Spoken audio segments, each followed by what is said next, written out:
Hello दोस्तों, स्वागत है आप सभी का मेरे YouTube channel zero to infinity.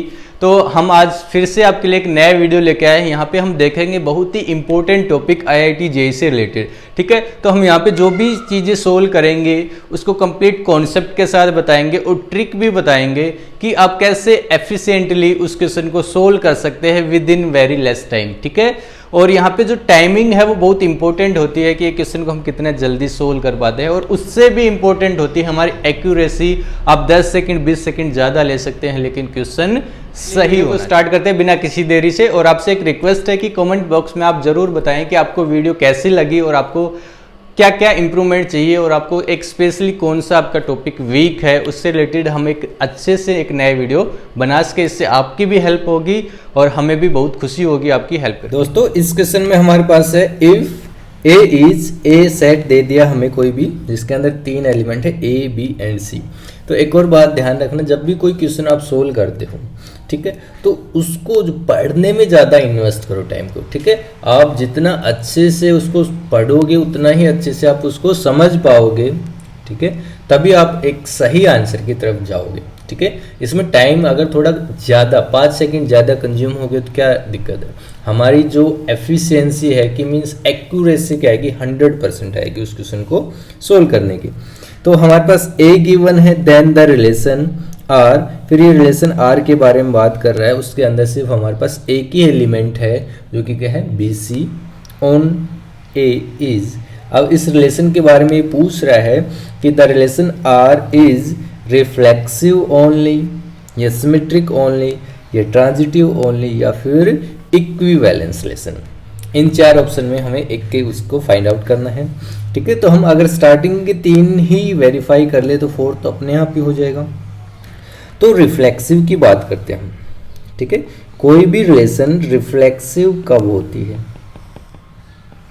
ठीक है, तो रिफ्लेक्सिव में हम लिखते हैं for all A belongs to A, this implies A belongs to R, then R is called a reflexive relation। Means A के अंदर जितने भी एलिमेंट्स हैं वो सारे के सारे खुद से रिलेट होंगे, तब वो रिलेशन क्या कहलाएगी, रिफ्लेक्सिव कहलाएगी। ठीक है, तो हमारे पास A के अंदर 3 एलिमेंट्स हैं, A है, B है, C है। मीन्स अगर हमारे पास R के अंदर A, B एंड C होता तो R क्या होती, हमारी रिफ्लेक्सिव होती। लेकिन ऐसा हमारे गिवन क्वेश्चन में ऐसा नहीं है, तो R हमारी रिफ्लेक्सिव नहीं होगी। ठीक है, नेक्स्ट केस डिस्कस करते हैं किसका, सिमेट्रिक का। तो बताओ, याद करो दिमाग में कि सिमेट्रिक रिलेशन हम कब बोलते हैं किसी भी R को, हम वहां पे क्या बोलते हैं, इफ या late AB belongs to R, this implies BA belongs to R।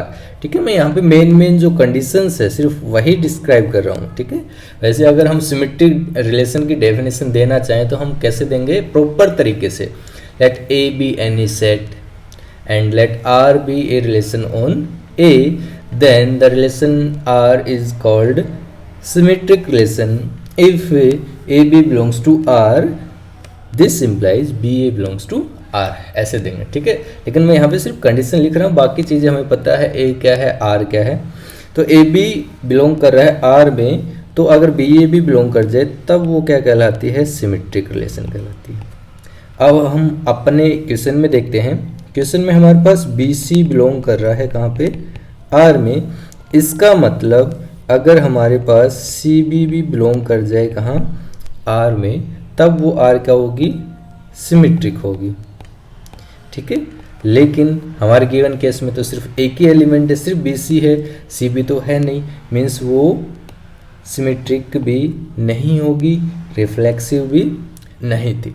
ठीक है, तो अब देखो हमने पहला ही ऑप्शन डिस्कार्ड कर दिया था ना, रिफ्लेक्सिव वाला। ठीक है, तो जैसे ही रिफ्लेक्सिव डिस्कार्ड हो गया तो इक्विवेलेंस वाला भी डिस्कार्ड हो जाता है। क्यों, इक्विवेलेंस कब होता है, जब तीनों प्रॉपर्टी सेटिस्फाई करो, उनमें से कोई एक भी नहीं की मीन्स इक्विवेलेंस तो नहीं होगी। फिर हमारे पास बचे थे 2 ऑप्शन, B एंड C।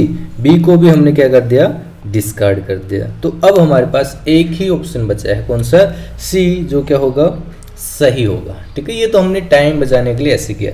बाकी हम चेक कैसे करेंगे ट्रांजिटिव के लिए, तो कोई भी रिलेशन ट्रांजिटिव कैसे होती है। ठीक है, आपने रिलेशन का जो चैप्टर पढ़ा होगा उसमें मुझे दो ही इंपॉर्टेंट चीज लगती है।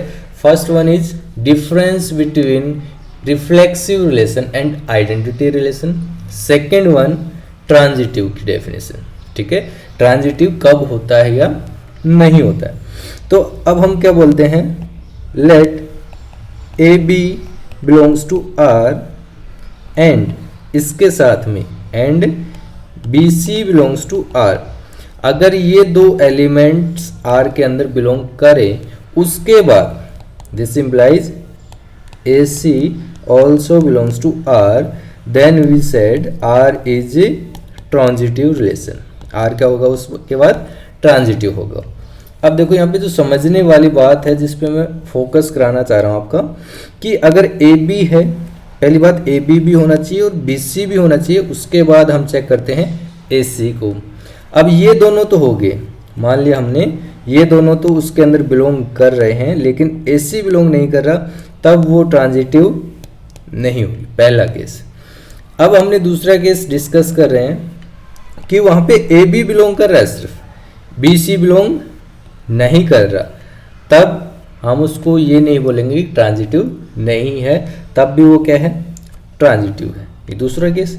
और तीसरा केस, अगर हमने मान लिया बी सी बिलोंग कर रहा है, ठीक है, और ए बी बिलोंग नहीं कर रहा, तो भी वो क्या होगी, ट्रांजिटिव। लास्ट वाले दोनों केस में हम ए सी को चेक करने नहीं जाते। ठीक है, ए सी को हम सिर्फ तभी चेक करेंगे जब पहले वाले दोनों कंडीशंस हमारे क्या हो, सेटिस्फाई हो, उसके बाद थर्ड पे जाते हैं, और थर्ड हो जाए तो ट्रांजिटिव, नहीं हो तो नो ट्रांजिटिव। लेकिन पहले ही दोनों वाली कंडीशन अगर सेटिस्फाई नहीं होती तब भी वो क्या रहेगा, ट्रांजिटिव रहेगा। ठीक है, और वैसे हमें आंसर तो पता ही था कि वो क्या होगा, ट्रांजिटिव रिलेशन होगी। तो आई होप आपको ये क्वेश्चन अच्छे से समझ में आया होगा, और जिन स्टूडेंट को ये पहले से पता था, ठीक है, जिनके लिए बहुत आसान भी होगा कुछ स्टूडेंट के लिए, और मैंने इसको पूरा एक्सप्लेन ऐसे किया है कि मैं ये मान के चल रहा हूँ कि आप लोगों में से कुछ ऐसे स्टूडेंट भी जिनको नहीं पढ़ा, जिनको स्कूल में नहीं पढ़ाया गया हो, अभी जैसे ऑनलाइन क्लासेस चल रही थी उसकी ऑनलाइन क्लास छूट गई हो, ठीक है, तो मैंने इस यहाँ पे बेसिक को भी साथ में लेके चला है कि सभी स्टूडेंट को इक्वल इसका बेनिफिट हो, जिसको कम आता है उसको भी समझ में आ जाए, और जिसको ज़्यादा आता है, जिसको पता है, उसको भी समझ में आ जाए। ठीक है, तो आई होप आपको ये वीडियो पसंद आएगी, तो प्लीज़ इसको लाइक कीजिए, अपने दोस्तों के साथ शेयर कीजिए, और अगर आप चैनल पर नए आए हैं तो प्लीज़ इसको सब्सक्राइब जरूर कर लीजिए। Thank you.